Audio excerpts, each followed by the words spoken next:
Education Freedom Savings Account Oversight Committee. And I think I'll just quickly introduce who we are. Would you start that, representatives? Sure. Good afternoon, my name is Matt Hicks. I represent Concord Ward 10, which is Merrimack Lane 4. Well, I'm Rick Ladd. I chair House Education. I hail from Haverhill, New Hampshire.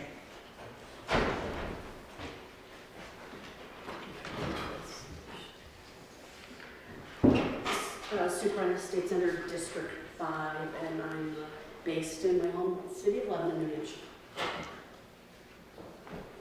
And I'm Ruth Ward, the chair of this committee and chair of the Senate Education Committee.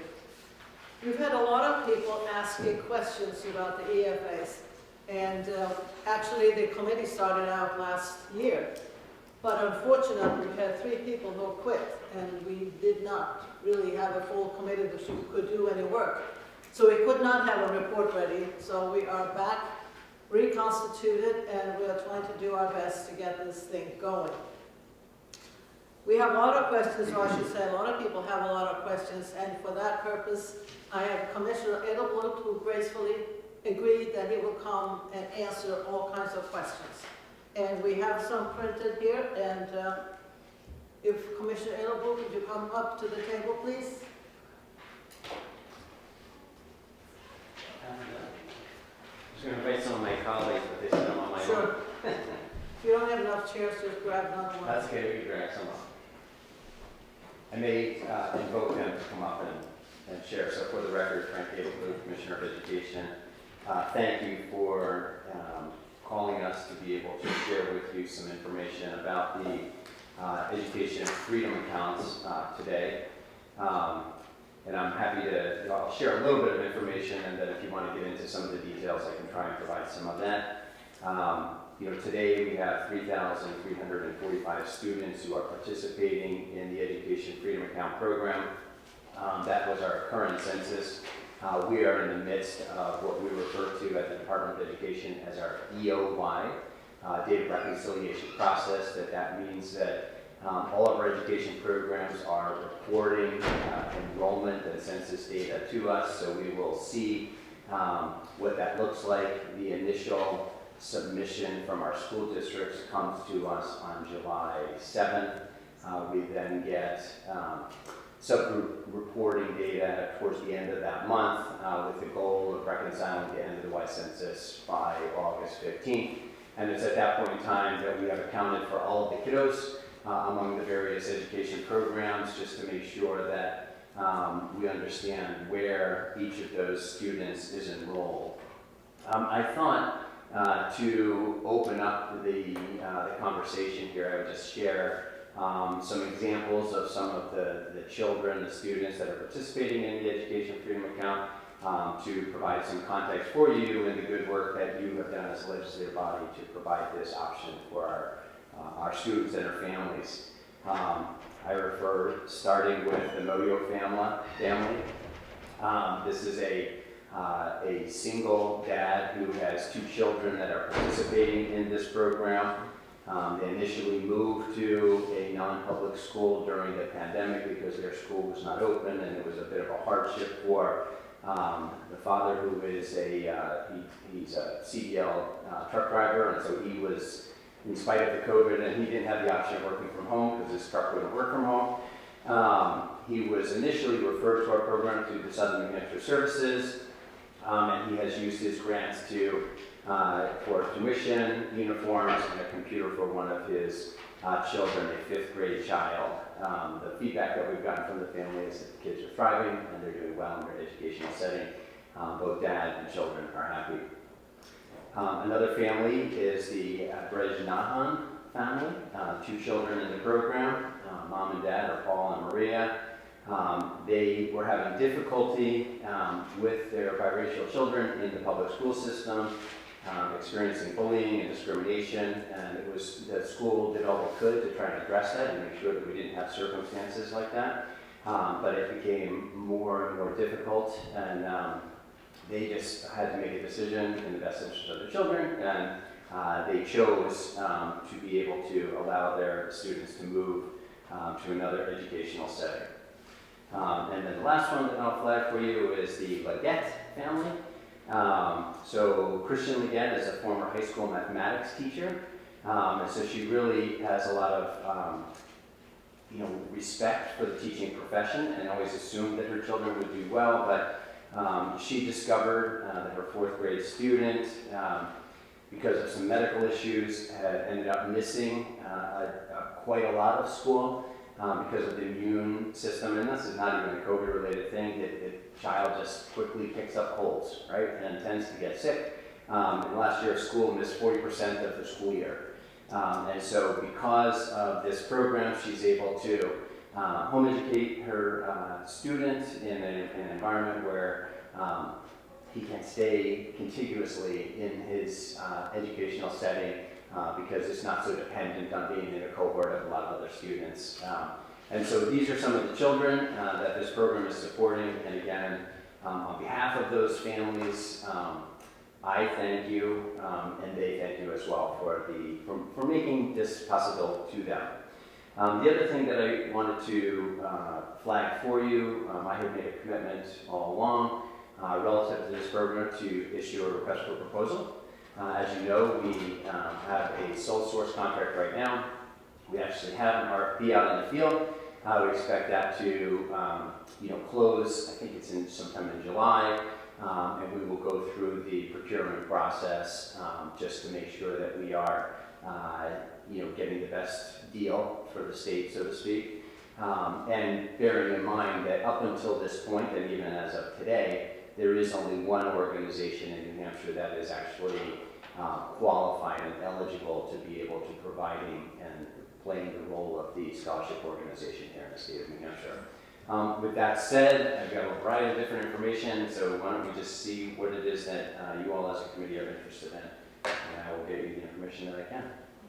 Well, we had some questions, and I don't know if we printed them up, and I don't know if everybody has access to them or have picked them up. But why don't I have Senator Prentice read one of them that we have. Thank you, Commissioner Edelman, for joining us today. And I submitted these ahead of time. Have you had an opportunity to review them? I haven't, yes. Great. So, how do you want to proceed? I mean, the majority of this is really trying, these are questions that were submitted to me by constituents. So I put them together in this document, and a lot of them have to do with, well, trying to pin down or get an assessment of where students are coming from into the program. Some of the switchers that we've seen, at least in the first time we had a meeting where you reported, and some of the information that I've been able to get from Ms. Baker, Demers Baker, has been able to narrow this, but where they come, the homeschoolers becomes the big question. So we seem to have information now. I'd be looking to get, that was like last January, so I'd be looking to come through, and it looks like EOY is end of year, so we're gonna have like a more, like a year's worth or maybe 2 years worth of data. But where are the scholarship recipients coming from, and where are they going to? And it seems like we have information on those that have been in public school, but how many were homeschoolers and have stayed homeschoolers? And then how many left the public school system and became homeschoolers? And you've given some examples, but I'm looking first to try to assess that number. Yes, so happy to do that. What I can tell you is if I look at our various, where they're coming from, we basically have, I'm looking at the cumulative numbers, the 3345 number that we had reported on before. So 70 or 2% of our students come to us from charter schools. 1,152 or 34.4% come to us from formerly home education programs. We have 434 or 13%, 12.97, who are coming as a first entry into the system as kindergartners. We have 1,148 or 34.32% who are coming to us from non-public schools, and 541 or 16.17 are formerly traditional public school students. Commissioner, could you just take me back the Sure. 1,148? what was the percentage on that? And where, I'm also the clerk, so I'm trying to take notes as well as. Yes, so what is the question? The 100? You gave, so right before the last, Oh, 1,148, 34.32%. 33.42. And those are private, non-public school students. Non-public school.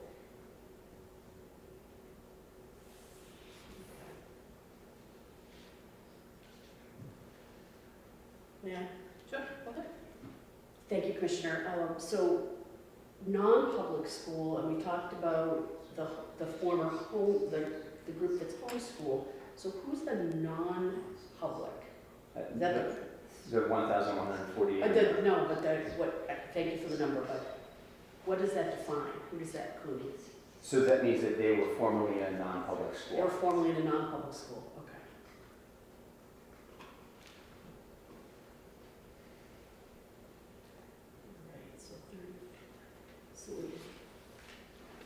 Right, so it looks like the majority here we're talking about is the homeschool community? So actually the And it's non-public, not even a majority, I mean, it's like, it's like, go ahead. yeah, exactly. It's pretty much even in terms of the home education students and the non-public school students.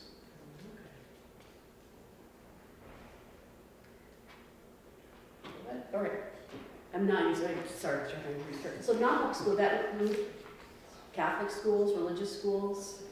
I'm sorry, so Would that include Catholic schools, religious schools? sort of non-public schools? Yes. Yes. Okay. Maybe Montessori schools? Montessori schools? Correct. Okay. All of our non-public schools. So we've got a variety of them.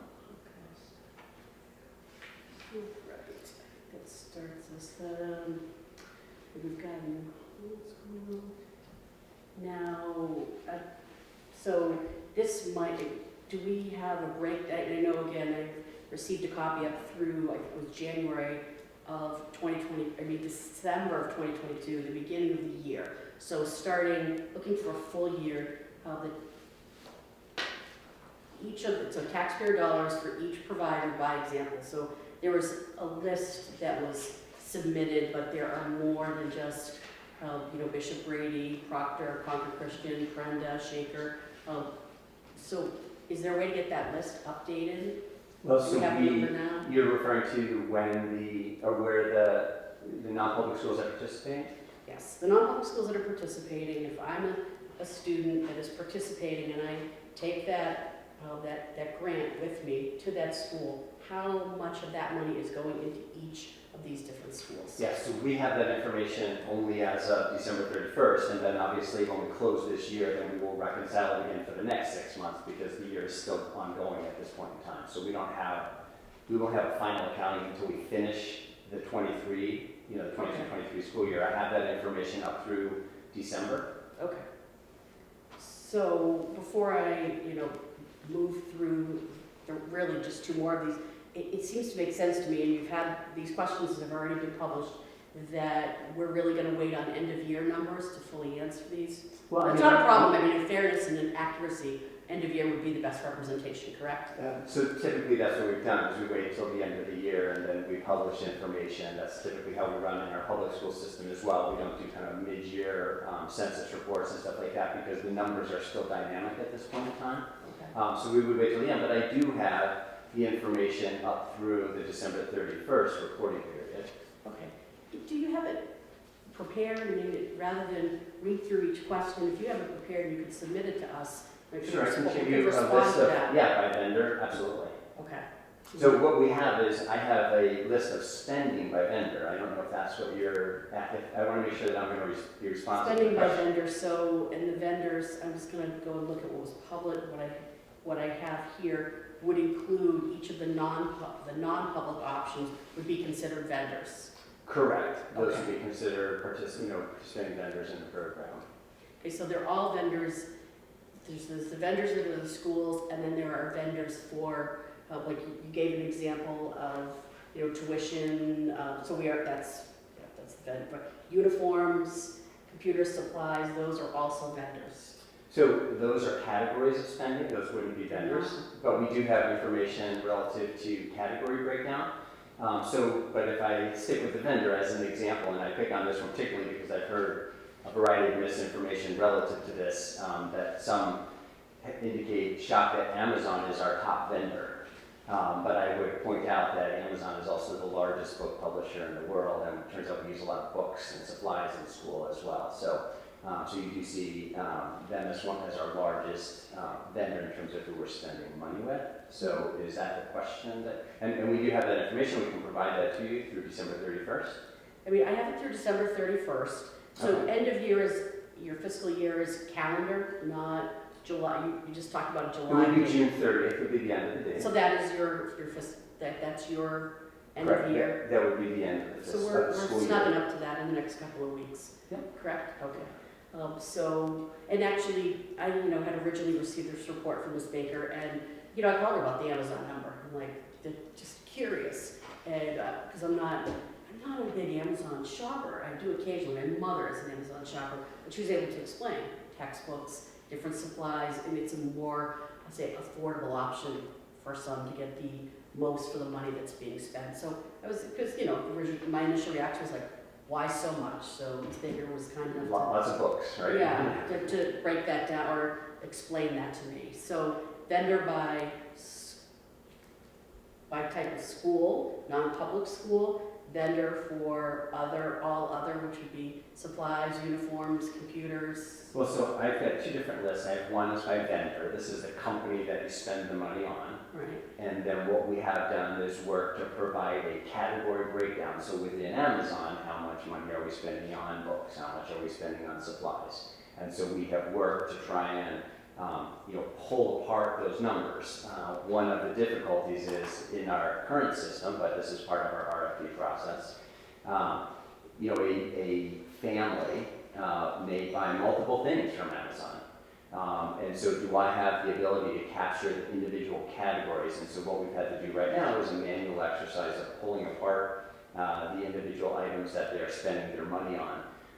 Going forward, we hope that that would be an automated process. So in other words, you have the one thing, you say I spent money at Amazon, and we know what they spent it on, but we would have easy, electronic access to be able to break out the different UPC codes. So as an example that somebody might appreciate is if you were to go to Market Basket, as an individual, we could say you spent money at Market Basket, but we wouldn't know if you bought meat or vegetables or whatever. So this will give us more visibility, but we have done that exercise and we do have it available if that's something you're interested in. Yes, and Okay. so if you have this information or these questions, if you could either submit that and we can share it publicly, or Yeah, you we're can happy just to do that. read through what you brought with you and what.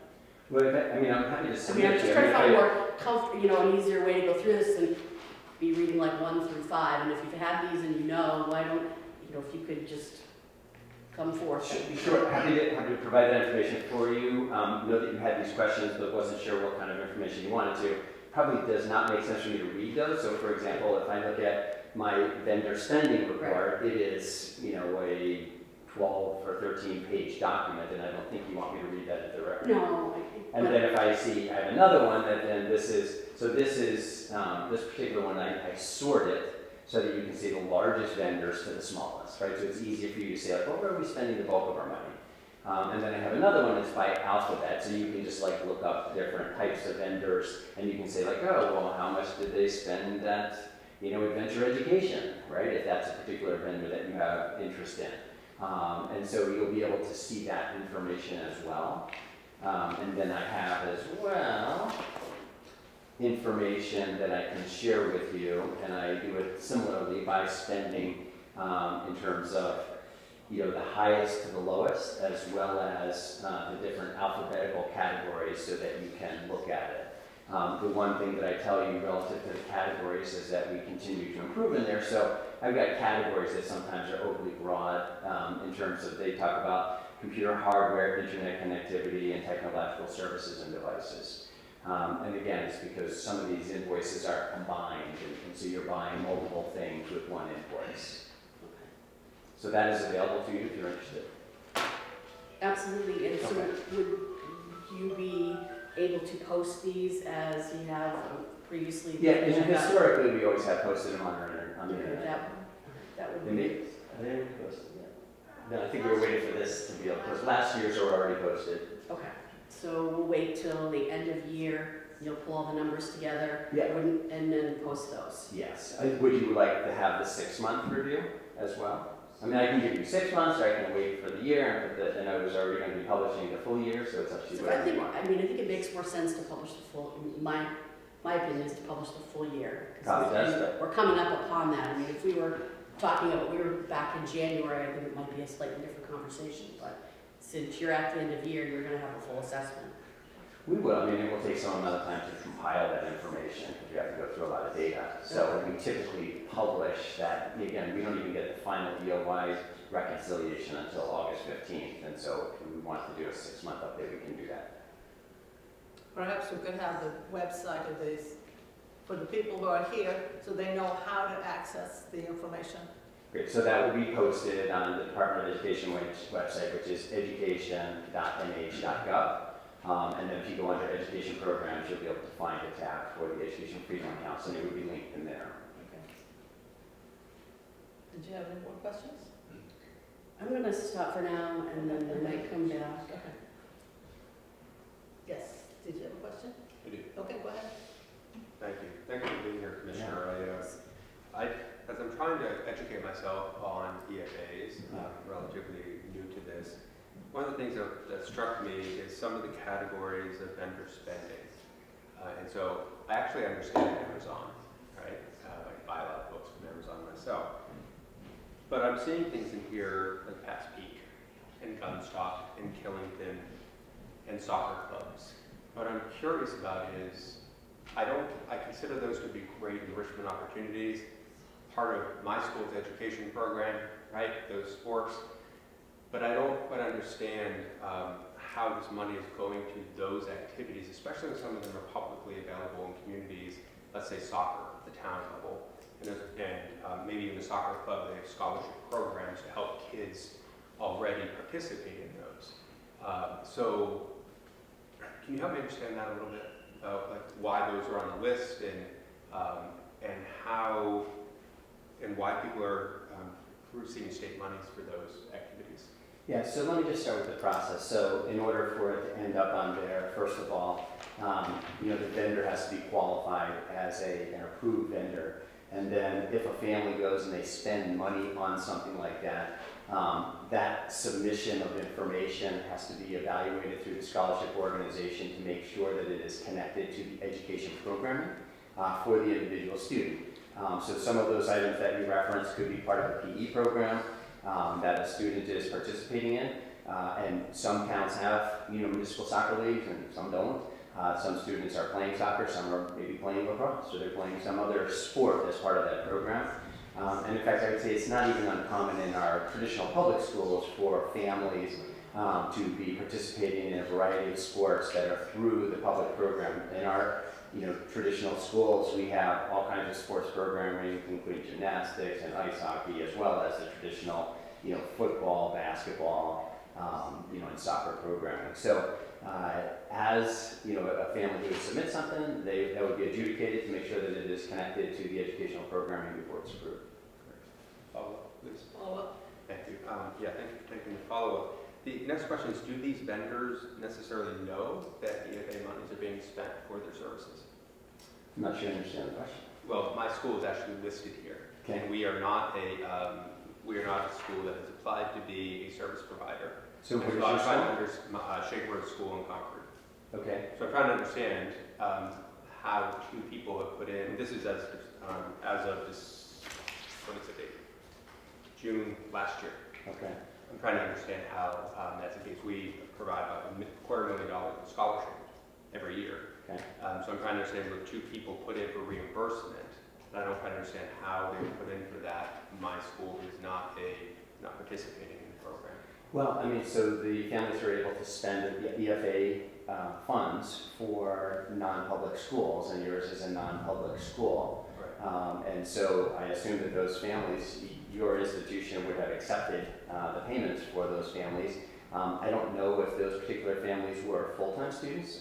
What we find is in many of our non-public schools that you may have families that are taking just courses, so perhaps Shaker is offering individual courses to some families and not a full education program. I'm happy to look into those two particular instances and figure out how those are approved and what they're approved for. Well, thank you. I appreciate that because we can't figure it out. Okay. Yeah. But you sit on the board of Shaker? Yeah, I'm head of the school Yeah, so head of school. So you probably have received funding then. without being described a service provider. Exactly. So what would happen is if there is, and particularly this is from last year. Yeah. So when the program was startup, you'll recall that we basically were just getting everything going. So we did have what we refer to as a reimbursement program. So there were opportunities in the first year of the program for individuals to expend money and then seek reimbursement for that, so that they were out of pocket themselves and then they would seek reimbursement for that. And in that reimbursement process, then we would reach out to the particular vendors and say, like, are you interested in signing up on a go-forward basis so that we could continue the relationship? Great, thank you. I know you had some questions last time. Yeah, Go ahead. I don't have a mic here, but good afternoon, Commissioner. Yeah. I'd like to go back and discuss the RFP process that you're entering right now, and by the end of close of July, you indicated that those that are looking to assist us with this program would have to have their proposal to us. Is that correct? Hang on one second. The exact timing for the RFP? I think it closes in July. I don't know if the award will happen sometime after that. Okay. July 17th it Okay, closes. 7/17. Okay. My question is that we have for administrative costs within the EFA program, I believe 10%. Is that correct? It's actually up to 10%. Up to 10%. That's what I'm trying to find out. Has the department looked at what are the actual costs now we've gone through a year, what it took administratively to run that program for that year?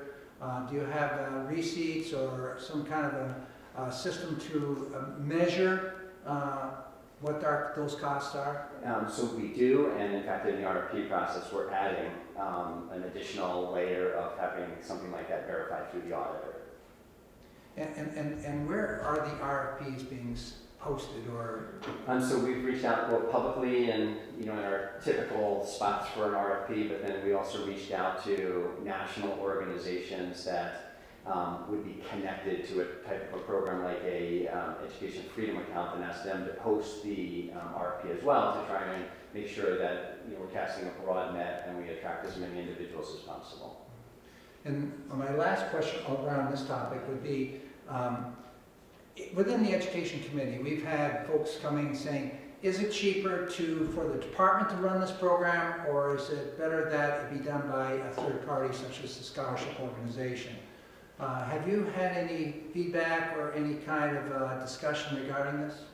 So I do know that it was a matter for the legislature and it was considered in the legislature. I do have personal opinions about it, but it's really up to the legislature to decide what they want to do. But I think that, like many of the activities that we do in state government, sometimes it's good to have a contract with an organization that is deliberately focused on that to be able to execute. And you have the added advantage of being able to go out to RFP to make sure that you're getting the best service and price available.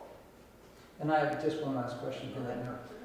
Of the students that are participating with the EFAs, has there been any inquiry as to why those students have chosen the EFA program as a result of difficulty within some other learning environment, or is it just to help offset the costs of an education they've already pursued?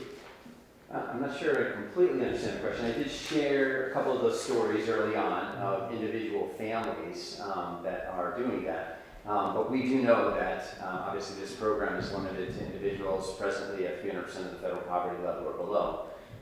And so these are families for whom, education, if they're trying to acquire that, is going to create a degree of hardship in that particular family's unit. And so I think that they appreciate the opportunity to not have that added stress associated with trying to find out how they're, how they're going to make the ends meet, quite frankly, is what I hear.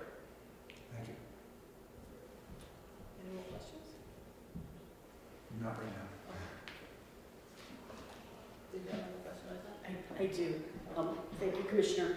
So talking about eligibility, and you just brought up the 300% federal poverty level for family of 4, correct? I believe so. So, and we know that there's, movement on legislation for this to move up to 350%. So, but let's just talk about the 300 right now. So, and I'm sure you're well aware of this. I've been part of the course that's trying to understand how eligibility is checked year to year. If you enroll in the program, okay, and at what point are you checked to make sure you're still at that 300%? If you grow and you're not eligible anymore, so let's start with there, and then we'll go to if you're not eligible anymore, what happens? Yeah, so my understanding of the program is that we do an adjudication of eligibility at the entry point into the program, and that is what establishes your eligibility. Okay. So after that point, there's no check to make sure you're still within what is in statute for eligibility. That's correct. Okay. So that's, so other public, Go ahead. yeah, so I'm just trying to so actually what happens if, so let's say that there was an eligibility check and you fell outside of what it was in statute. And it might be that, Ms. Baker is better, can expand on this, because I know she has concerns in this area, because I've certainly heard them on the Senate Education Committee. What happens to those, what would happen to those children? How would we, I've had constituents contact me that said, if this were to go into place, we might lose our eligibility. What would our children do? So, can we talk about what might happen? Yeah, I'm not sure I completely understand. So my question is, if they're not eligible anymore, we don't check eligibility, but Okay. let's say that we did check eligibility, what would be the pathway for those children if they were no longer eligible? Well, that would be up to the legislature to make a determination as to how they wanted to affect the program. If we were to do annual eligibility validation, I would tell you that one of the downsides associated with that is that you risk putting children on what I would refer to as kind of an uncertainty path, right? Mom and dad improve their economic circumstances, even just marginally, and all of a sudden the educational setting for the student, which we know when we can have a nice, consistent, successful education setting for a student is better. When you bounce them out of that, and if that causes that student to lose their eligibility and then lose that educational opportunity, I would say that we are harming children.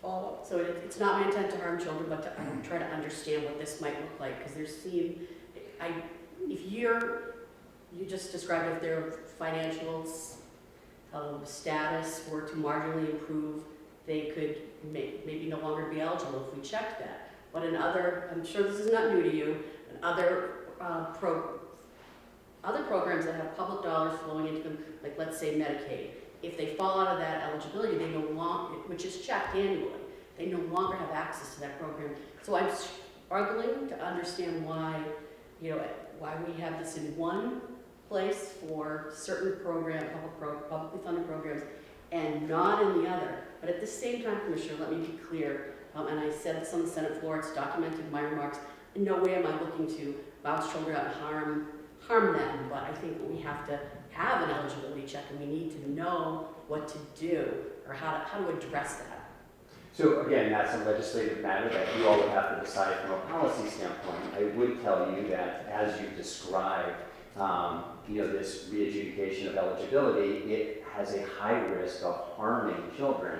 And it would also be unique in the sense that within our traditional public schools, we don't means test individuals that go to our public schools. If Bill Gates' children are showing up for public school, we don't say, oh, Bill, you have a whole bunch of money, so we're going to charge your kids to go to, Manchester High School or something like that. So I don't know if your example is completely analogous. Follow-up?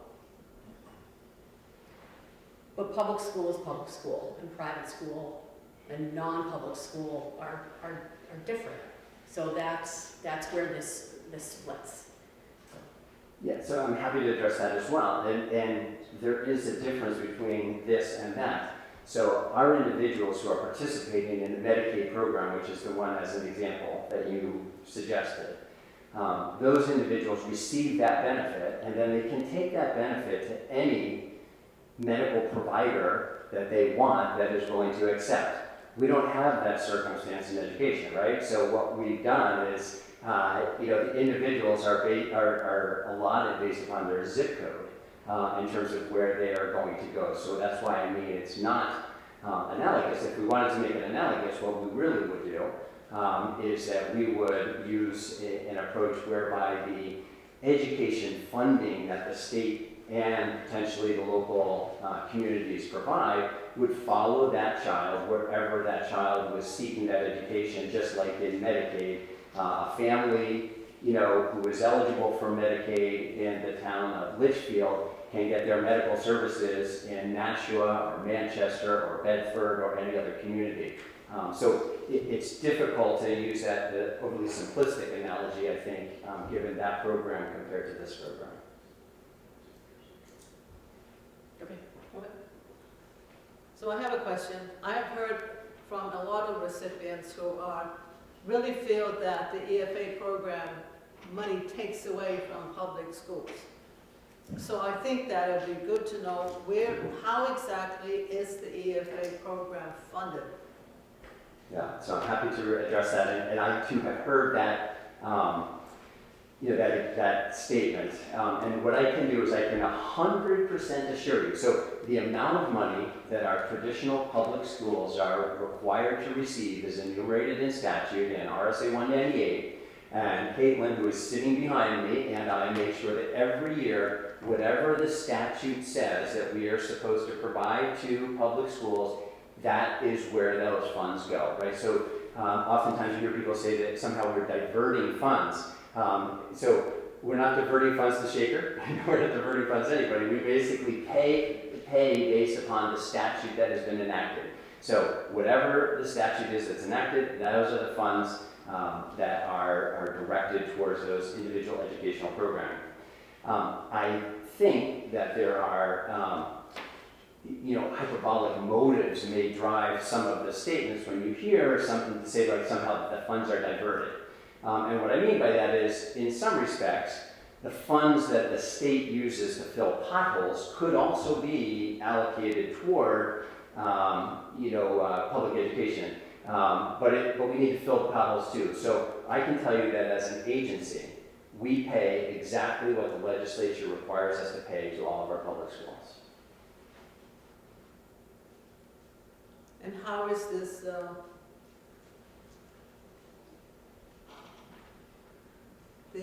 there's a certain amount of money available, and I think asked for more money for the EFA programs. And again, where is that money coming from, and how is the EFA program funded? Where does the money come from? Yeah. So in the state of New Hampshire, we fund education through a combination of state funding and local funding. In round numbers, it costs about $20,000 to educate a child in a traditional public school. $5,000 of that comes from the state, and $15,000 of that comes from the local property tax holders. The state funds are derived from a number of different revenue sources, including the SWEPT, lottery, business taxes, some real estate transfer tax, and some other items. And that generates funds that are deposited or allocated to the Education Trust Fund, and those are the funds that we use to pay adequacy both to our traditional public schools in accordance with the statute, as well as our Education Freedom Account students. Okay, thank you. Do you have any questions? Did you have? Frank, we have the cap at 300% right now. Have you done any estimates in terms of, by moving it to 350, what we might be seeing as far as additional students coming into the program? We have done some calculations. We think that would take the number from 3,345 to 3,558. 213 additional 213 additional students, right? I'm just verifying that I'm reading off the right page here. Okay, and And just to be clear, so this was an estimate that we had to make. We used some 2021 U.S. household census information. Estimated that 6.38% of U.S. households fall within the 300 to 350% of federal poverty level. Using U.S. data for the state of New Hampshire, we then applied it over here. Then data obtained from the World Economic Forum in terms of U.S. household income distribution. We saw where the incomes fall, and then we basically just built an algebraic equation to try and back into it. So this is a combination of U.S. Census data from the U.S. national household data, as well as from the World Economic Forum. Because the difficulty with it is there's no, to your previous point, there's no other programs out there that have cutoffs at that level, at 350%, so we really had to estimate what that was. have you done a record keeping of those parents or families that have come to you and they've been over the 300 and you've had to say, no, you don't qualify for this program? I'm interested to know, are there a number of families who would like to get in this program right now that you've had to reject because of their income level? So I believe that there are families that fit into that category, but as an agency, we don't adjudicate those applications, and so we're not rejecting anybody. That eligibility determination is made by the scholarship organization, so I think that is a question that are targeted to the scholarship organization. We can find that out. And I have another question, Madam Chair. The four legs of the compulsory attendance: public education, kid must go to public education, non-public education, homeschooling, or EFAs. Are students which are taking EFAs also be counting as homeschooling, or once they decide to take an EFA, they're no longer homeschoolers, they are EFA students? Correct. You have to be enrolled in one of those four programs, and you don't simultaneously enroll in both. So you would not be both a Education Freedom Account student and a home education student. They are separate. One is governed by RC 193A, which is a certain regulatory schema, and the Education Freedom Accounts is 194F. I got that right? Which is another regulatory schema. So they have differences. There are similarities, but they are different. Yeah, I was trying to get clarification on it because I thought that was the case, or is the case. Thank you. Senator Prentice. Thank you, Madam Chair. Commissioner Ellis, so I just want to go back to, your statement about, did you say that you're 100% sure that there are no public dollars leaving the local school systems and going with children to homeschool, non-public schools? Yeah, I'm not sure I understand. I misstated something, and clarify the question for me. So I'm not sure I understand your question. And I'm not, it's based on Senator Ward's question about whether money is diverted, is considered diverted or not. So you use $20,000 as being the average for educating a child in New Hampshire, and you said that 5,000 of that, roughly 5,000, comes from a variety of sources, but SWEPT being one of them, okay? So that $5,000, does that go with that student so you're able to use that in a homeschool setting, in a non-public school setting, including religious schools, private schools, or does that stay in the public school system when that student switches? I think that's the term that gets used. Yeah. So let me just clarify. So you have the 20,000, 15 of it local, 5 is state funded. Correct. It's going to get a little wonky, and I apologize for that. So as an example, relative to SWEPT, it's really just what I would refer to as a ledger entry on the accounting books, because we don't, as a state, we don't collect SWEPT and then redistribute it. It actually stays locally, but they get credit for it locally. Some of the other tax sources that I refer to, excuse me, are funds that do come to the state and then are distributed back out to the schools. And so we collect them and then we distribute them, right? Because the lottery funds comes to us and then we distribute that out to the school districts. So that is how a traditional public school student is funded. Now, when you say, how are those funds used? Those funds are distributed by the LEA, the local education agency of the school district. That LEA may spend them on their internal operation funds. They may also spend them on a non-public school option for a student. So for example, if they have a student who requires an out-of-place in the district, it could be at a private setting. They could have a student who is, for whatever reason, has an education hardship and they tuition them to a non-public school. So it is possible once it's at that level, but that's outside of, that's the LEA decision that they're making in terms of where that goes. Now with respect to the EFA accounts, again, so it's the amount, that adequacy number is what is distributed. So use the same formula like the RSA 194F references the 198 section in terms of determining how much funding we are supposed to provide to an education freedom account student. So did that help? I'm trying to answer the question as best I can. And SWEP wasn't the best example. I think the lottery, other funding sources are better examples. But so you're saying the money still goes to the local school district, the local education authority, the LEA, and they decide how to spend it? Well, so for the students that are in their enrollment, yes. Okay, so if a student, I'm just so used to doing it this way. If a student is no longer in their enrollment, they're in an EFA now, in the categories that you gave us, then that LEA wouldn't get that adequacy aid because that's no longer in their attendance numbers, for their annual attendance numbers. Is that a question? Yes. Yeah, that's a okay. question. So what would happen is, but that's pretty typical for the formula. So when a student graduates from high school and they're no longer in that high school, correct, we no longer send the adequacy amount to that school. If a student moves in the middle of the year from New Hampshire to Arizona, we don't pay the school to educate that student. Now there is some wonkiness associated with that. One is we pay in arrears. And so it's last year's census that drives this year's payment to the school district. So if a student were to leave the district in a particular year, we're using last year's census to pay for that, so that in that case the student is being paid for the full year, but in that next rollover they would not be included.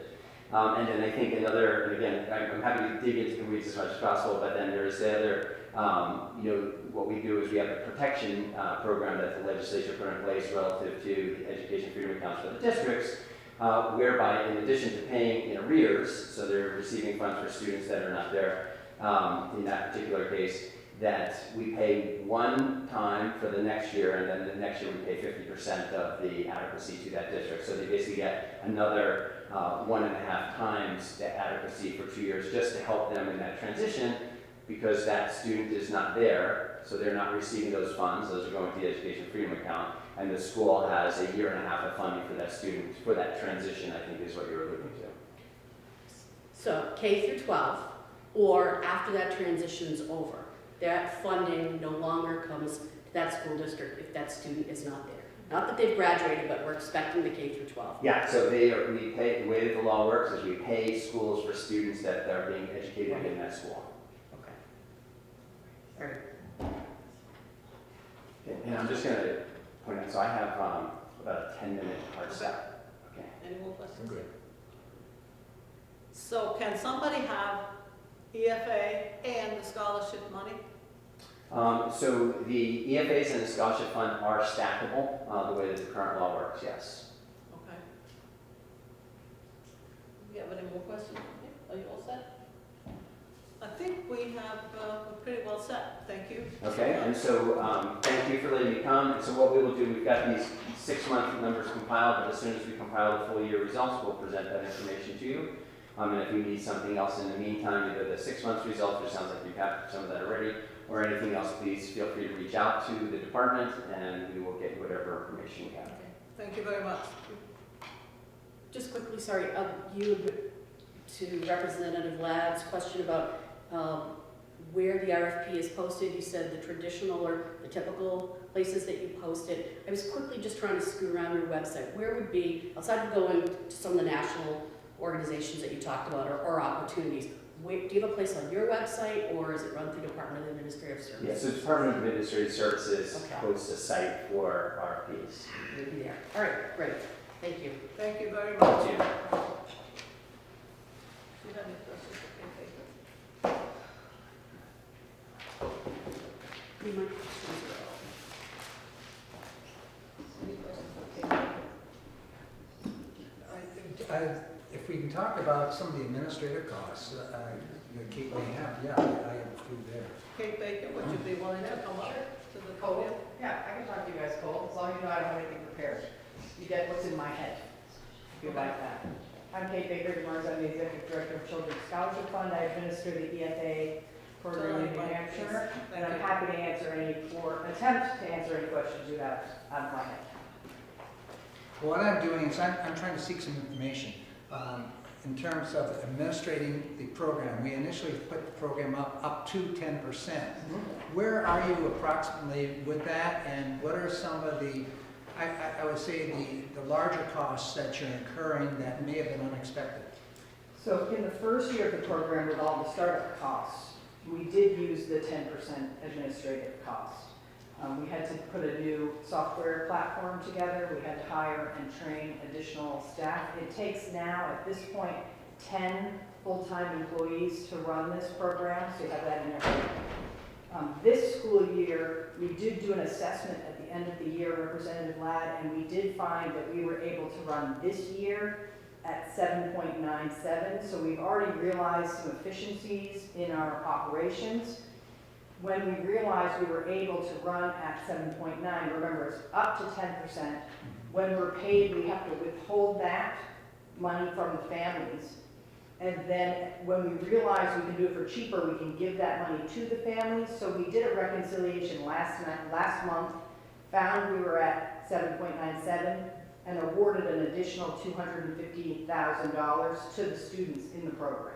Okay, that answered where I was going. Yeah. I was trying to find out if you dropped it down to 8% or 6%. Correct, yeah, we got where it. was the difference going? It is the cost of the startup that drove us up to 10, particularly in software and hardware costs. Because our database to run this program is very robust, as you can imagine, and required human programmers to build the database out. That cost, and the cost of the Class Wallet platform, which is where the money sits, where, to your question, if somebody wants to do a reimbursement, they can put a receipt in there and get reimbursed. It's a digital wallet platform.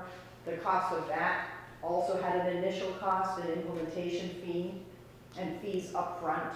And so that made that first year more expensive. But yes, we did for 8 this year, and we're hoping to actually make it less, Representative Ladd, because remember, the lower cost that we can run, the larger grant we can give to the family. And so we're hoping to be able to run between 6 and 8, and we'll continually try to be more efficient to be able to, but there is 10 people. So the largest cost is the staff. And on your Class Wallet, is Yeah. there an annual maintenance charge, or do you own Yes. the application? No, they charge us $10 per student digital wallet per year, plus 2.5% of all the transactions that run through there that are direct pay. If a family wants to pay a school directly, the school agrees and signs on, then they charge us a transaction fee for those transactions. So both and. Both Just an like annual Visa. fee, yeah, both an annual fee and a transaction fee. Yeah, yeah. Did you have a question? Go ahead. Thank you. Thank you for speaking Hi, today. yeah, my pleasure, right off the cuff. You're welcome. So, I'm curious about, so you said submit a receipt. Yeah. So if I buy books on Amazon, but then I also buy laundry detergent, Yeah, how are you checking to make sure that I'm not paying for my laundry detergent with state tax dollars? great. So you're gonna love this. So there's 3 ways that families can use their digital wallet. This might be like 7 minutes. Do we have time for this to go through the operational process? Okay, great. Love it. Okay, great. So in the digital wallet, there's a marketplace, which looks like stores that you're shopping in the platform. So when I go to the platform and I say shop in the platform, I can see Amazon, I can see Staples. What else is in there? I'm trying to think of the other stores that are specifically built into the platform. I'll just use Staples as an example. So I'm looking for a computer for my child. You can buy one computer every 3 years. I haven't bought one yet, so I know my child needs a computer. I go into the Class Wallet platform. I go to shop in the marketplace, and then I'm in Staples while I'm in the digital wallet. I find the computer that I want at Staples. I put it in my cart. It feels like to me as a parent that I'm buying the computer, but the order now goes into a queue. Now I'm a Children's Scholarship Fund employee. I'm logging into my desk in the morning and I'm looking at 300, like right now there's 300 orders in the queue. I say I'm going to do some marketplace orders, which are these cart orders. I log in, I pull up, I have a little eye on the side, I click it, and I look at the order. I can see this is, I'm going to use John Smith because that's not a real child in the program, okay? So there's a child, John Smith, we can use John Doe. John Doe wants to buy a computer. Okay, as an employee, first I've got to check, did John Doe buy another computer? And so I'm going to go to our computer log to be able to make sure John didn't buy a computer already. I find, okay, I searched by the student ID, just so you know, we have the student ID. John didn't buy a computer. Okay, everything else looks fine, the computer is appropriate for John. I click approve in this digital wallet queue. Then the order goes to Staples for the computer. Then the computer ships to the family. It's great because, for example, this program is for New Hampshire residents, right? You can only get your items shipped to your location that you told us that you lived at when you did the application that you're a New Hampshire resident. You can't return the computer and get money, as another example. If you want to do a return, you come to us or the Class Wallet people process the returns, the digital wallet provider. They'll give you a receipt shipping to do the return, and then the money goes back into your wallet. So that's how Marketplace works. The next way you can use the digital wallet is paying an education provider who's signed on directly. This is predominantly education service providers that are New Hampshire based. So Sylvan Learning Center in Bedford has a bunch of tutors that work there. Sylvan Learning Center has signed up to be able to provide tutoring services to children in the Education Freedom Account program and receive payments directly through the digital wallet, through the direct pay. So when you go to pay a provider button, which is different from shopping, pay a provider, you're going to type in Sylvan Learning Center. Sylvan Learning Center is going to pop up. You say, I want to pay Sylvan Learning Center for my tutoring at the amount of, say they charge $60 an hour for 2 hours. So you owe Sylvan Learning Center $120. You're going to say, I want to pay Sylvan Learning Center. You're going to type in, I want to pay them $120. And at that point, you can use the platform to scan or upload a copy of your invoice from Sylvan Learning Center. Sylvan Learning Center bills you $120 for the same. We're going to say use John Doe again because he's just bought a computer, so I'm doing all of his orders right now. Invoice, John Doe, 120 math tutoring. Now I'm the team again. So that order is sitting there. Sylvan doesn't have the money yet. The parent just says, I want to pay Sylvan Learning Center $120 for my 2 hours of tutoring for John Doe for math. Now I'm a teammate. I'm logging in. I use the I again. I look at the order. I say, this parent wants to pay Sylvan Learning Center in Bedford for John Doe for $120 for math, at 3rd grade. I go to my database. I say, okay, John Doe is a 3rd grader, yes. John Doe makes sense, they want to pay math. I can see the date, I can see the service, I can see that the provider is signed up because they are already in this digital wallet platform. Everything looks correct, it's not another child, right? For example, a parent sometimes will make a mistake and put an invoice in for Sally when they meant to put the invoice in for Dawn, and then I'd have to go to the family and say, you've got the wrong bill in here. But once my teammate or me, I don't process very many orders, but checks to make sure all of those things are correct, then we can approve the order. Then the money through the digital wallet platform goes to Sylvan Learning Center. They get a copy of all that documentation that the family put in, and then they receive it on their end. The last way that a family can use this digital wallet is by reimbursement. And this is specified in the law, so we don't really have a choice whether or not to do this. A family is allowed to use reimbursement for an eligible expense under those categories of the law. Specifically, it says with a receipt. So you have to have a receipt. We don't accept any handwritten receipts because we just feel like there's too much gray space there. It has to be a receipt that we can identify. But as you can imagine, sometimes people put in a receipt for Target or Walmart for notebooks and pencils.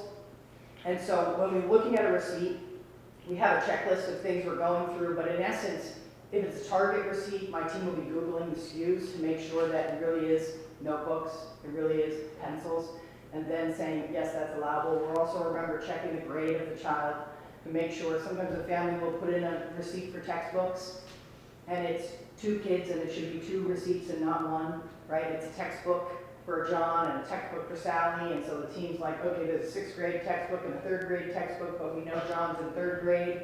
This 6th grade textbook needs to go in Sally's digital wallet, not John's digital wallet. So that's the stuff we're looking for. But in essence, with a receipt, a family can get reimbursed for money that they've expended out of their pocket. And again, we're looking for the same thing. They give us a receipt. We're looking for authenticity. We have found things that were wrong and had to say, you can't do it this way, you have to do it that way. For example, a family had a receipt where they wanted to pay for a family membership at a gym, and they can't do that. Remember, this money is the individual child's money, not the family's money.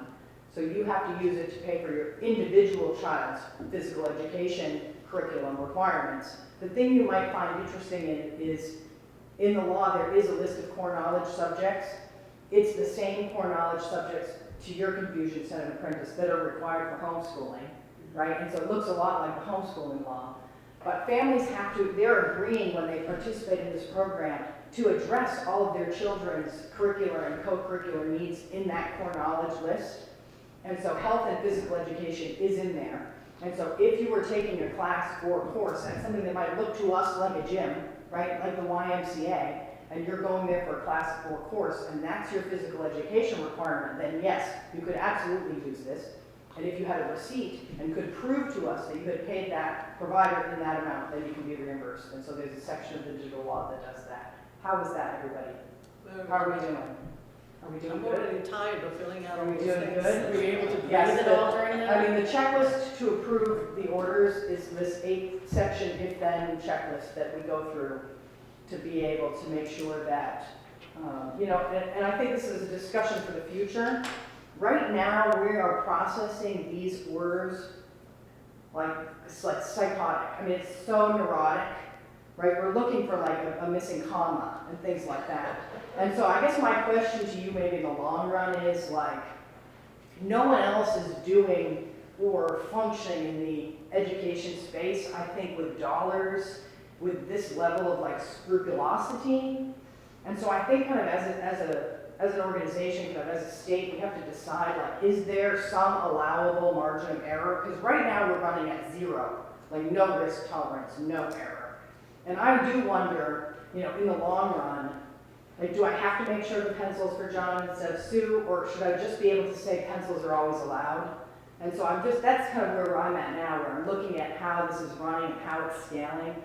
And I love that we're doing everything 100% correct, but it's not fast and it's not really efficient, Rick, to your point. And so, you know, once we get our administrative costs at like 6 or 7, that's really the best we're going to be able to do until we can find either something that automates this, or until we decide that we're willing to accept some sort of, you know, like maybe you would say you can allow anything that's under $25.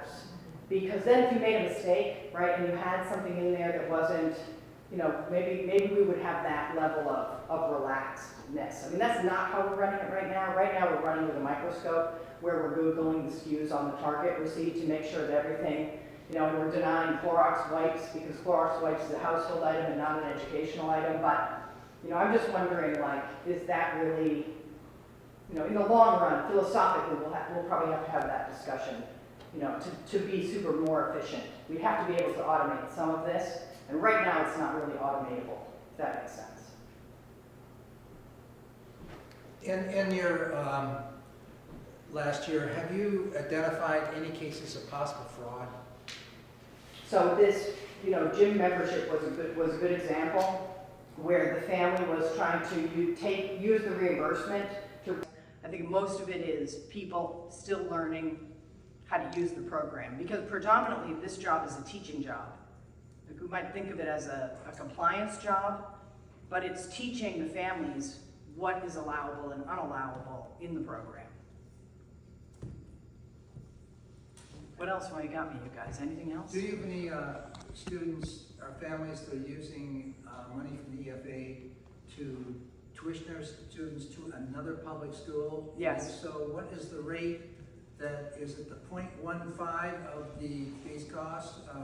Or how are you determining what the rate for that time in the public school is? So the schools are billing the families for classes and courses predominantly. It's not as if they're enrolled for a percentage of the time. What we're seeing is people paying for AP classes and AP tests that they took at their public school and or tuition. It seems like we're either seeing bills for classes or full-time. There are some children that are in the program full-time, but that are choosing a different district school. Like I know right now there's a kid in Bow. There's a young woman that just graduated from Sauhegan High School. There's a kid at Bath Village. There's a kid at Jackson. And the rural areas, those are sometimes geographic, where a family will find that it's actually closer to go to the district next door than it is to drive to their assigned district school. I know the Jackson Village child is because the family was living in Jackson. Then they moved out of Jackson, but the dad wants the child to finish at Jackson Elementary School because that's where he's gone the whole time, and so they're using the EFA to pay for that. So if you have the list of expenses, I tried to categorize them all The question I have then, by following up SAU. here, Yeah. is if the average cost of sending a child out in a school surrounding Yeah. Jackson is $18,000 a year. Yeah, they're and negotiating. Your program's providing X number, which is significantly less. Yeah. Who's paying the difference? I think in the Jackson School District, if I remember correctly, now we're getting too nuanced, Rick, and we'd have to call the parent and ask them, but I think the school negotiated with the family and gave them a rate that they knew they could pay with the Education Freedom Account so the child could stay and finish. I think the child at Bath Village might be using both the EFA and a scholarship. I know the child at Sauhegan was using both. It took the EFA and a scholarship to get that done. Thank you. Yeah. How many clients do you have at this point? Clients, you mean the I mean, students? not any number of students or number of families that you support. Well, the commissioners gave us the number, it was 3,345, 3,345 is the number of students. And what is your total fund? What do you have? What's the pot of money right now? What is the pot of money for those No, 3,300? for the scholarship fund. The money that we raised Yeah. from the scholarships? Okay, so the scholarships don't have 3,345. Last year, in the scholarships, we did 1,045 kids with scholarships, and that was 3.2 million. And we did raise for this fall, 3.6 million for scholarships. So I'll be able to add about 200 kids with scholarships in the fall. So you have 3.6 million in the scholarship fund right now? Yes, that we raised for the fall, yeah. Okay, and you're now able to give 1,000? Yeah, last year it was about 1,045 kids with the scholarships, the money, from the money we raised. Okay. Yes, and we're targeting those. So for example, if you have your Education Freedom Account, like the commissioner described, you might have $5,000, right? But say you want to go to Bishop Brady here in Concord, and it costs, $12,000, and you're a family that earns $40,000, right? Remember our delivery drivers and our LNAs, and those are the people in this program. You earn $40,000. You need the Education Freedom Account at $5,000. You need a scholarship, our high school scholarships, we can give $5,000. You need a scholarship of $5,000. Then you have $10,000 to go to Bishop Brady, and you're paying maybe as a $40,000 earning family $2,000, which is what, $200 a month for 10 months? You probably can make that work. So that's how we're targeting. If there's an Education Freedom Account kid who's low income and needs more assistance, that's where we're using our scholarship dollars. There are some families in the Education Tax Credit Program who only want to do the scholarships, and those kids also can stick in the scholarship program if they want to. These are good ones. Now this is fun. Yeah, thank you. Now this So is I'm fun. looking at 2022, last year. Which older- sheet are you looking at? What? Sheet are you looking at? It's the vendor spending. Okay, wow. So I don't know if I have that memorized, Well, Representative it Hicks. goes, Yeah, I'll test you. okay, go for it, I'm pretty good, I'm pretty Holder- good. Holderness School, Holderness. based on the example used of Bishop Brady. Yeah. Okay, so Yeah. Holderness School, one Yeah, person, Yeah. one student, $2,300. okay. Holderness's tuition is over 40,000 probably. Yeah, that, our families usually get a lot of financial aid. These Right. are your otherwise full ride, low-income families. Yes, and so that could be a balance left over. If it's a scholarship kid, we'll base the scholarship based on the tuition due after financial aid. So if a school says, you're gonna come to Holderness, we want you to come here, our tuition's otherwise $50,000, but we're gonna give you 40 of it because you're a low-income family, now you owe 10, right? Then you can apply to us. Holderness will tell us the family owes 10, and then we do our calculation of the scholarship. Remember, I'm not talking about EFA now. Those are how we do the scholarships. We have those two programs. What you're looking at is the EFA list. Those amounts are a stack, just like the adequate education grants. Okay, so if the base is X, if you're a free reduced lunch family, you get like, I'm gonna round, you get like $2,000 more. If you're a special ed kid, you get like $2,000 more. So in your EFA account, you might have, you know, $4,000, $5,000, $6,000 to spend towards Holderness, which you could use and to pay Holderness if you attend there. And yes, to attend there, you would need internal financial aid. There's a lot of schools, like when our kids go to St. Paul's doesn't, they cover the cost. For any family that earns under $80,000, they're giving them a full ride scholarship. So we don't see very many kids that even need to use these programs at St. Paul's because they're covering the cost, so. Follow up, please. Well, So let's use the St. Paul's example. Yeah. St. Paul's is very generous. So if a student is at St. Paul's, Yeah. and they're enrolled in the EFA program, they can still use monies for associated fees. Books, yeah, they probably do have a book fee, right? They probably have to buy their own books at St. Paul's. Right. Yep. Or uniform, if they have a uniform. Yep. Or the computer, if they needed to buy a computer, it wasn't included. That's a good point, they could do that. Great, thank you for helping. Yeah, you're welcome. Thanks for the great questions. This is such a fun program. I mean, it's a new idea, and so everyone has a lot to learn, the parents included, and you guys. any other questions? I need a point of clarification here. Okay, fun. Were we talking about these schools like the Kimball Union and Holderness and et cetera, et cetera? You're talking about two different costs here. You're talking about a boarding school cost, which is probably relevant up to around $70,000 a year. At least I know that's what it is at St. Johnsbury Academy. But the actual tuition is $20,000. Not too far from some of what our schools are in the public school system. So, so if we're talking about a Holderness where we're talking at $40,000, that must be including some of the board and not. I'd have to not look we at the paying for receipt. board. Yeah, I'd have to look at the receipt to see Yeah. what the 2,300 was.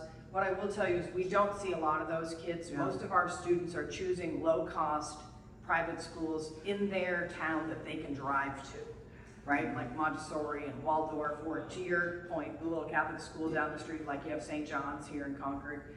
I mean, families are choosing things that this money can cover.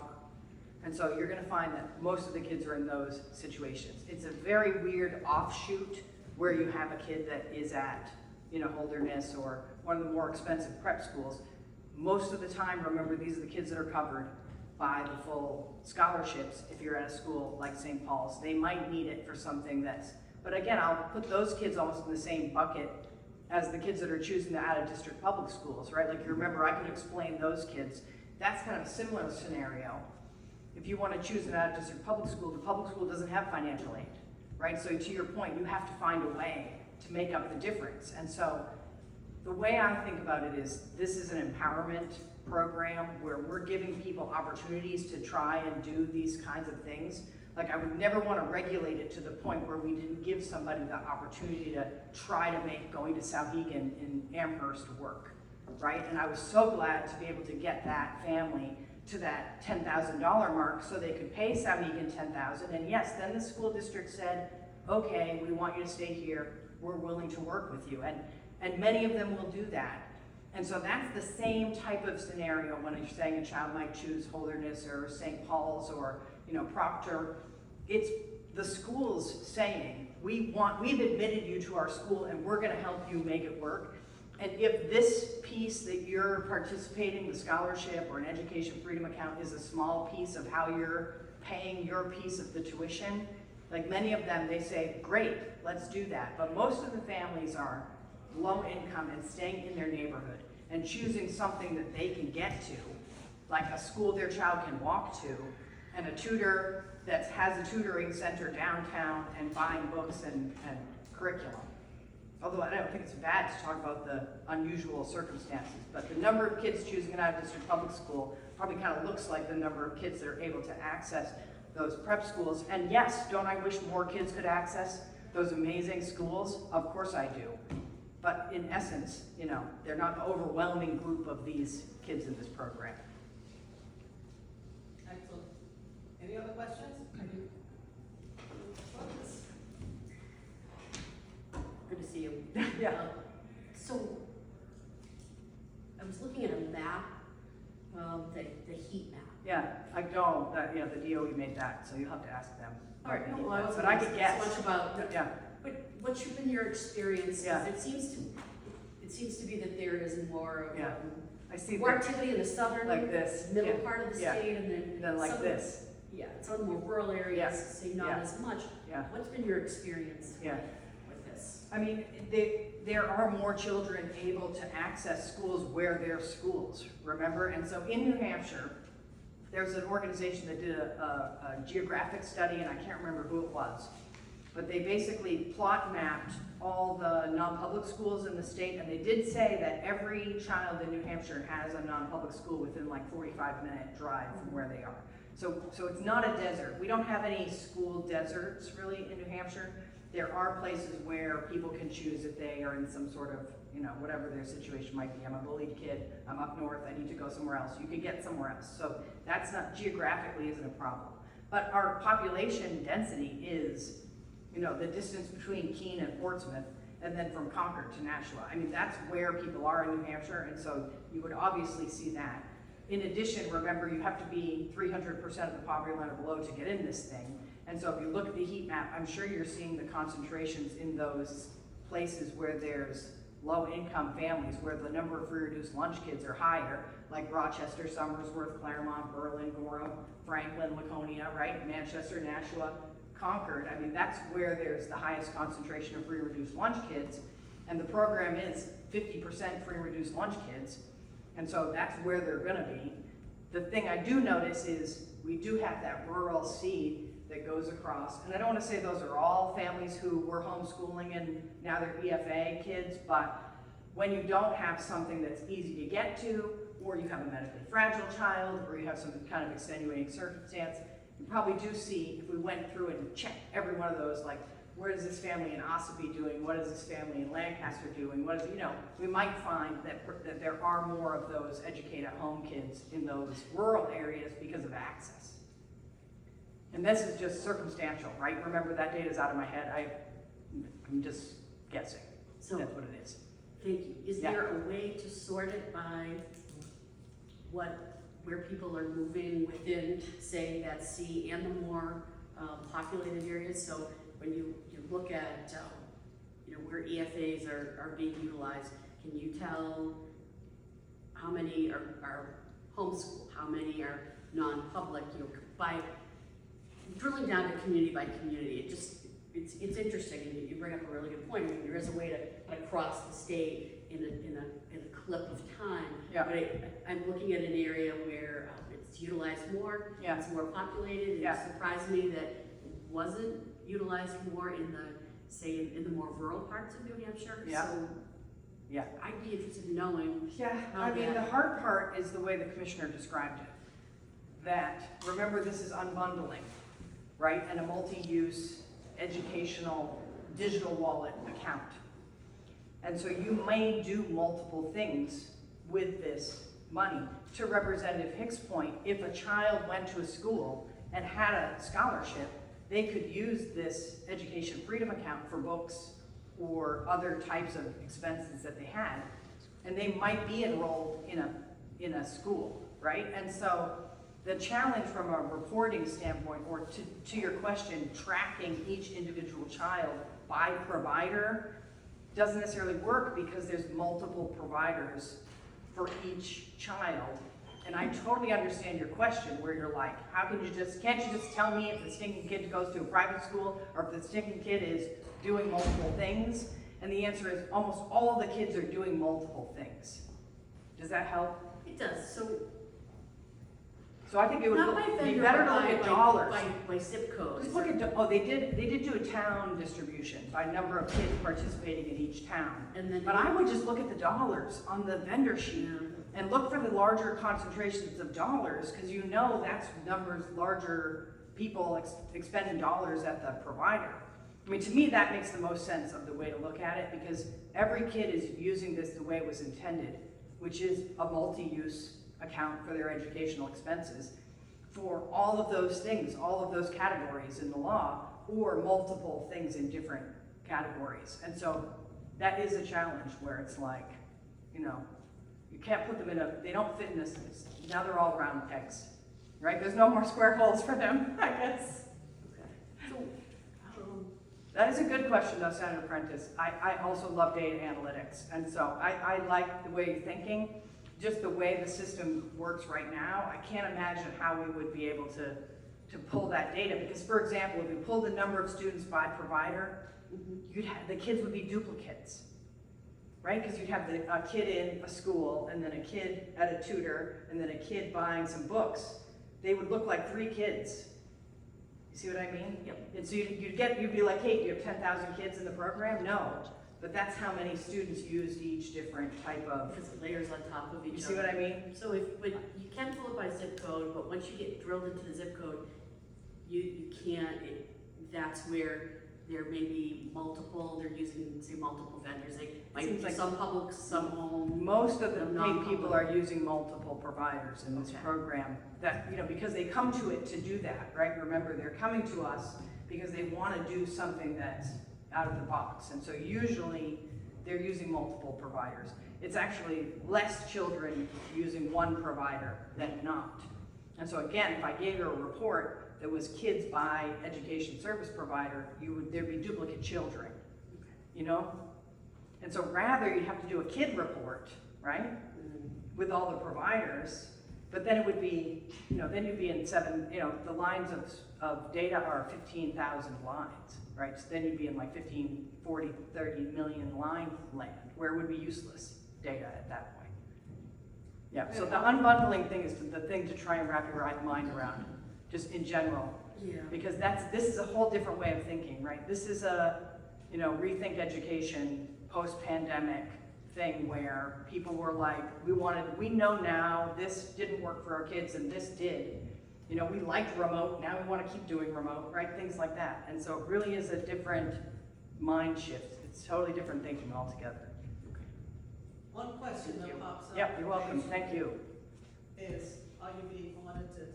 Yeah, we did an audit, program audit. And the auditors, it's on the Department of Ed website. Every year or what? Yeah, every year, annually. So And that question has come up. yeah, they didn't find any thing of concern, which is auditors, that's what they're looking for, right? They don't say good job, pat you on the head. They say you didn't do anything wrong. And so they didn't find that we did anything wrong. We also have the Department of Ed doing compliance monitoring, which is useful and good. Again, we're doing it to the penny here, and so, you know, I love that people are doing the audits and the compliance monitoring and finding that, how good of a job we're doing. And so we're also gonna have the audit by what group is that does the audit for the state? It's gone out of my head. The LBA. LBA audit, and so I'm looking forward to that too. So I love the audits because it shows what rigorous the processing of this thing is. And for us, that's a lot of work to look at every order like that with a microscope. And so I like the audits because it shows the level of rigor that we're administering the program. I mean, the 10 people are working hard every day. And so I appreciate that the audit shows that. That's all for transparency, which is what people are. Yeah, I love it. Yeah, I love that. I mean, I take pride in the work. I mean, we're really doing a really good job. And so I love to scream that from the rooftops. I think we have a last question. Okay, great. I'm getting a little tired. My last question. I'm fine. So it seems to me that the reimbursement piece of this is really time consuming for your Really office. time consuming, yep. It seems to me this is the area that of greatest concern for any sort of fraud.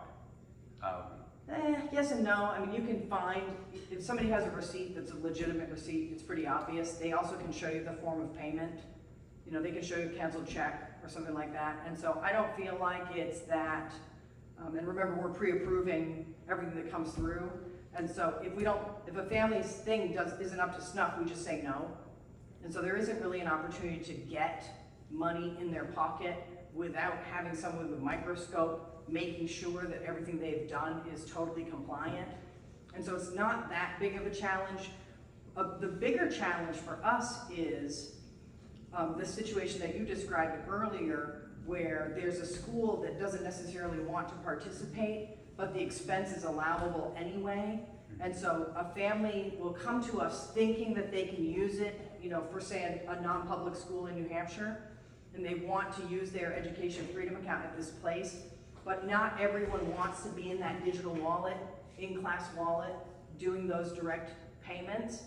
In that case, we can let a family use the reimbursement tool only. So it is important that exists. I mean, under the law, it has really specific criteria. We have to let it exist. But it would be better if everybody would get into the direct pay part of the platform and we were just paying people directly and we didn't have to do that incredible amount of due diligence on every transaction, you know, including the proof of payment, blah, blah, blah, et cetera. Right? But not everybody understands it. I think there's still some fear around it too, where people are like, this is a new idea and I don't ever want to be a test subject, right? And so maybe over time, you know, people will be able to get into the digital wallet and be comfortable receiving the direct payments, but some people just still, you know, don't know if they want to participate or not, and I can understand that. Again, it's a totally new idea. So, I mean, it's important to have that reimbursement available, because if you're a non-public school in New Hampshire, you're allowed, you know, a family's allowed to use this money at a non-public school or public school, but not all the public schools want to sign on to this digital wallet platform either. But if a family pays for an AP class, I mean, so it is important that it exists to be able to make sure these low-income families can use the money for their kids' education. But also, should we force everyone to participate in that way like we're describing? Like, would every public school get into the digital wallet and allow families to pay them directly? Maybe, maybe not. I mean, some of them have.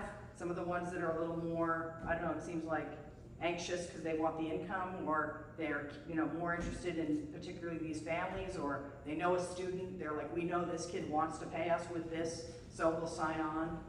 So, I mean, I'm willing to do the work, I guess what I'm telling you, to be able to make sure the families have access to, you know, all of the options. I mean, the law says we have to make all the options available to families, that we can't say you can only do X because it's available in the thing. And so that's the job, Representative Hicks. You know what I mean? That's the job. Thank you very much. Any other questions? Any more questions? You sure, Senator Prentice? I'm sure for now. Okay. I'll surely get back to you about something. Fine, Nora. Thanks a lot. You're welcome. Okay. Do we need to cover any other business? Just one question. Senator Ward, one question is, should we spend, not should we, but I think we should spend some time, and so, you know, we're running out of time today, because we have to do a report in November, and I think as a group we should come up with, you know, what should that report contain, so we can start to focus our questions around that. It's always like going down a rabbit hole. It becomes pretty interesting where you have one question and it leads you, branches off to a few more, but I'd like to try to take some of these different questions we've brought forward, as well as, you know, the expertise of some of the folks that are on this committee and our colleagues to decide what is that report going to contain. Yep, I agree with you. It's fortunate we have some guidelines here in our, Yep. in our thing. And we have to do this every year. Yep. Not just once. You've got to know how to ask the questions. All right, good. So, do you want to set another date? Sure.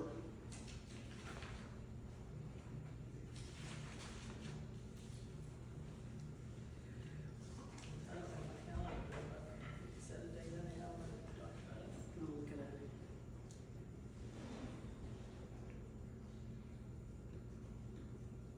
Well, they said that, I heard July 17th is the date for the RFPs, is that correct? The closing? Yeah, and then, And then you're gonna have to have a period of time following that to start to put things together. I'd like to look at those coming in. I'm also wanting to look at the audit report in terms of administrative costs. It's on the DOE's website. Yeah, and breaking that down, and how closely is that broken down in terms of administration?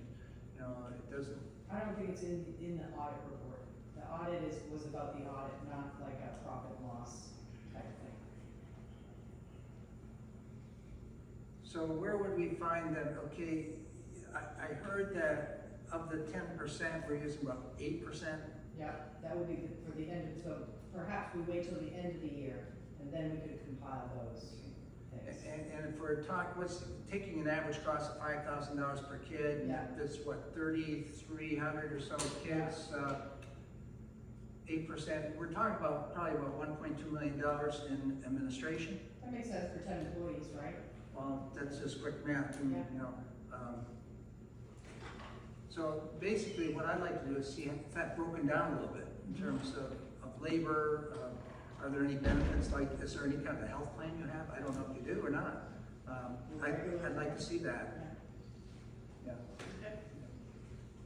So should we be end of July or early August? I think it should be in July, after the 17th. We won't, After the 7th? yeah, That's not close enough to be. We're not gonna have it, besides, I'm gonna be sunburned from Loudon.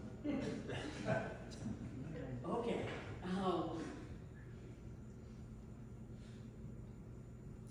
I like to do it as late as possible in July, because I have family listening and the meeting on the 28th.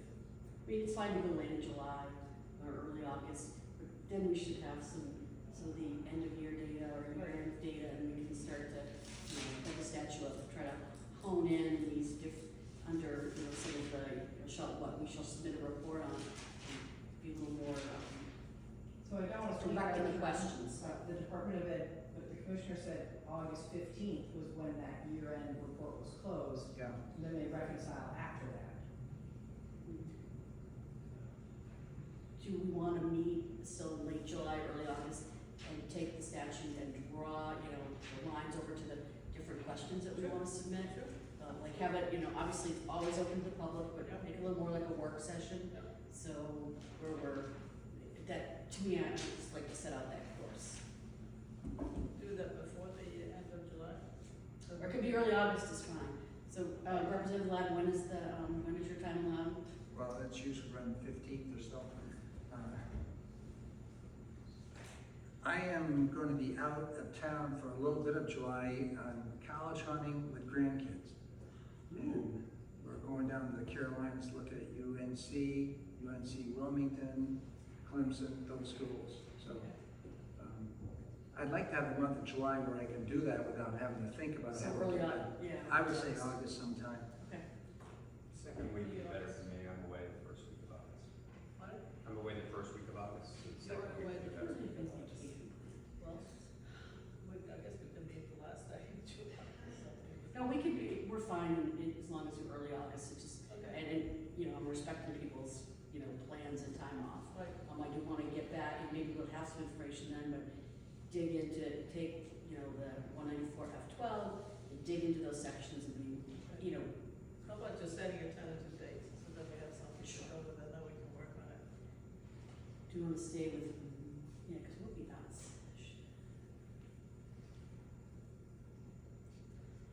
We I don't have any travel until we're just work related to the end of the month. So You what said time, you're out what day in August? First week, so that'd be- This one's gonna be gone the first week in August, right? I just need to look quickly at the exact schedule.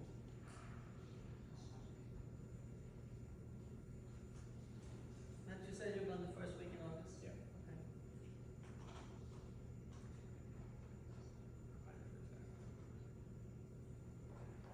I just need to check. I'm on this Federal Emergency Medical Services Advisory Committee, and we meet in August, but I don't have the dates yet. And I know they've got to be out there. Can I just check with that organization and get back to you? Because it'll be midweek. It's usually runs a Wednesday, Thursday meeting, but it's gonna be in Or person. Monday or something. Okay. Do you have, Monday would be great. okay, do you have the date, Or in the second week at the call of the chair. second week of August, call of the chair? That's And we're gonna take a look at the mandate that we have and what things we have to respond to. And we're gonna think about those between now and August and think about how we wanna start thinking about the report. Which is due November 30th. The first one I'm reading. Along with 20 bills I retained.